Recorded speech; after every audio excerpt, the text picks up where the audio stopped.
तो कोई निशानी दिखाओ, कोई पावर दिखाओ, कोई जलवा दिखाओ। तो मेरे नबी ने फरमाया, ये नहीं फरमाया मेरे पास है ही नहीं दिखाऊं क्या, बल्कि मेरे नबी ने इरशाद फरमाया मादा तुरीदो। याद रखना मेरी बहनों, इरशाद फरमाया मादा तुरीदो। अरे पावर का डिमांड करने वाले मुझे इतना बता दो, तू चाहता क्या, व्हाट डू यू वांट, तू चाहता क्या, तू जो बोलेगा वो दिखा दूंगा। अब्दुल्ला का बेटा हूँ, मोहम्मद रसूलुल्लाह हूँ, जो कहेगा वो दिखा दूंगा।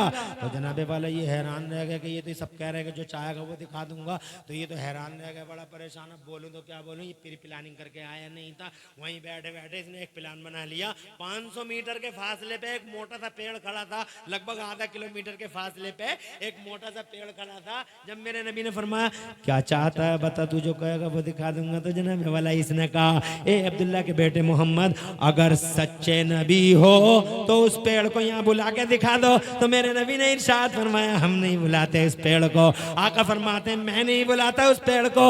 आका फरमाते मैं नहीं बुलाता उस पेड़ को, बल्कि तू खुद उस पेड़ से जाके कह दे तुझे नबी ने बुलाया है, तुझे बुलाया है, तुझे पैगंबर इस्लाम ने बुलाया है। हजरत मोहतरम वो बेईमान गया पेड़ के पास में जाके कहने लगा अय्युह शजर इन्न मुहम्मदन यदऊका, ओ पेड़ तुझे अल्लाह के नबी मोहम्मद बुला रहे हैं। इतना कहना था, पेड़ की गुलामी देखो। पेड़ ने ये नहीं देखा कि आने वाले की जबान कैसी है, पेड़ ने ये देखा कि भेजने वाले मुस्तफा की जबान कैसी है। जैसे ही उसने कहा तुझे वो बुला रहे हैं, जाने जाना बहारे बहारा बुला रहे हैं। हदीस पाक में आता फहत यमीन व शिमाल, बेरदान हिला वहां हिला, आगे हिला पीछे हिलना, चलने लगा और ऐसा चला मुगबरतन जज़ूर हो, अपनी जड़ों से गर्द गुबार उड़ाता चला जा रहा है। गया और नबी के कदमों की तरफ झुक के बोला अस्सलातु वस्सलामु अलैका या रसूल अल्लाह।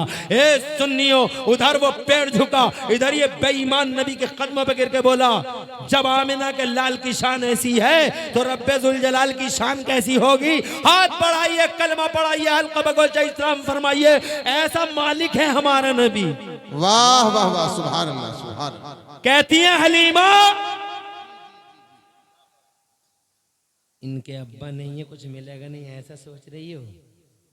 तो हलीमा बोली नहीं आमिना ऐसा नहीं सोच रही। कहा फिर दांतों तले उंगली क्यों दबाई। तो कहने लगी हलीमा आमिना मैं ये सोच रही हूँ कि मैंने बच्चे बहुत देखे, हजारों बच्चे देखे, मक्के में, बनी तमीम में, बनी उदय में, बनी उजैल में, बहुत बच्चे देखे हैं मैंने, मगर आमिना जैसा खूबसूरत शहजादा तुम्हारा देखा आज तक अपनी पूरी लाइफ, पूरी जिंदगी में आज तक इतना हसीन और जमील शहजादा कहीं नहीं देखा। वाह वाह, लाखों में एक है। जिब्राइल अमीन ने कहा वाह वाह, और से कहो सुभान अल्लाह, सुभान अल्लाह। जिब्राइल अमीन ने कहा न लाखों में एक न करोड़ों में एक। देखा क्या है तुमने? मक्का देख लिया, मदीना देख लिया, तुमने देखा क्या है? अरे हमसे पूछो, जमीनें देखी हैं, आसमान देखे हैं, चप्पा चप्पा देखा है, कोई कोना नहीं बचा। न लाखों में एक न करोड़ों में एक।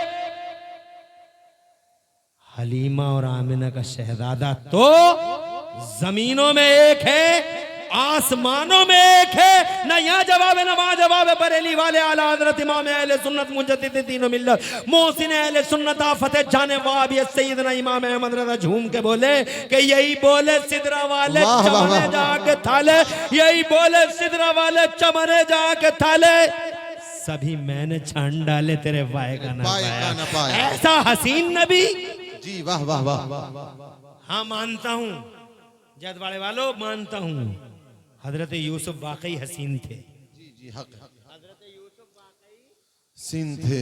हुस्न की मिसालें दी जाती हैं बैठकों में, मगर उनके हुस्न पर और नबी के हुस्न पर एक खाका खींचा है बरेली के आला हजरत ने। जी जी, अता होता हो, बड़ा प्यारा खाका है। वो कहते हैं मानते हैं हजरत यूसुफ बड़े हसीन थे कि उनके हुस्न में गुम होकर मिस्र की औरतों ने बजाय नींबू के उंगलियां काट ली और पता ही नहीं चला, उंगलियां कट गईं और पता ही न चला।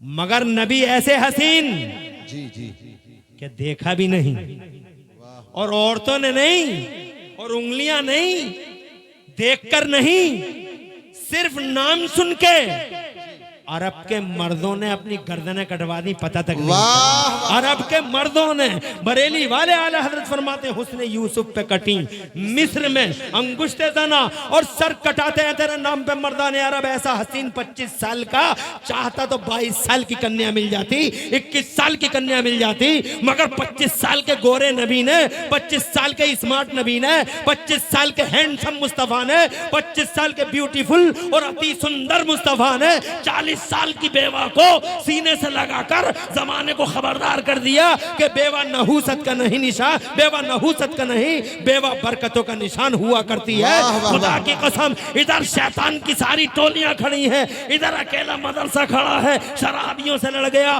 जुआरियों से लड़ गया, अय्याशों और औबाशों और गुंडों से लड़ गया और सबको इंसान बना डाला। मारने पीटने वालों को अशांति जहां थी शांति की स्थापना कर दी और तोड़ने वालों को जोड़ने वाला बना डाला, इन आदम सादों को इंसान बना डाला। तो शैतान की पूरी किंगडम की रीढ़ की हड्डी टूट गई, शैतान तबाह हो गया और उसका सारा साम्राज्य एक मदरसे ने खत्म कर दिया। एक मदरसे ने सारे साम्राज्य में आग लगा दी शैतान के। जिसका घर जल गया हो, जिसका साम्राज्य बिखर गया हो, जिसकी किंगडम की ईंट से ईंट बज गई हो, वो शैतान इन मदरसों का भला चाहेगा। इसी मदरसे से तो शैतान की रीढ़ की हड्डी तोड़ी है। इन्हीं मदरसों ने तो शहवानियत और बहीमियत के नंगे नाच का खात्मा किया है। समाज में फैली रीतियां कुरीतियों का अगर खात्मा किसी ने किया तो मदरसों ने किया है। इसीलिए ये मदरसे कल भी शैतान की नजर में थे और ये मदरसे आज भी शैतान की नजर में है। मगर जनाबे वाला, अफसोस तब होता है अगर दुनिया मदरसों के खिलाफ करती है, करने दो, मगर अफसोस तब होता है जब कलमा पढ़ने वाला ही जनाबे वाला मदरसों से मोहब्बत नहीं करता। हजरत ये मदरसा मेरे नबी ने खोला है। हजरत मोहतरम, फिर तो जगह जगह मदरसे खुले। और सुन लो, इन मदरसों ने जहां इंसानी समाज की स्थापना की, तवज्जो चाहूंगा, जी वहीं तरक्की के रास्ते खोले। बेशक बेशक